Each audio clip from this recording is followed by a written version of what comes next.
Our next trait is sentence fluency, and this is something that we've kind of been assessing with rubrics since the beginning of time, so there's not really a whole lot of new information here.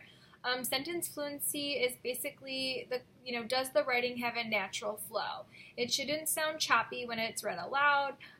There should be some kind of like rhythm to it, not in a rhyming or poetic sense necessarily, but it just needs to sound like it flows and it goes together. With that is going to be a variety of sentence patterns. That's something you can kind of specifically look for when you are assessing sentence fluency. So making sure that students use not only simple sentences but compound and complex sentences as well. When you're introducing mini lessons, this is something that you can kind of focus your mini lessons on.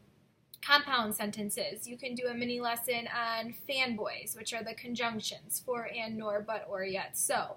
And then you could do another mini lesson on a different kind of compound sentence, talking about the semicolon and kind of the difference between the two, fanboys and semicolon. And then, with complex sentences, you can have mini lessons talking about front and middle branch sentences. When you're talking about front branch sentences, a lot of times we could use the acronym, the AWUBIS, where you have kind of like those sentence starter words. Although I went to the store, comma, after I got back from school, comma, because I was late for work, comma. I always like to do the because one because students are always like, you can't start a sentence with because. Well, yeah, you can. You just have to do it the right way.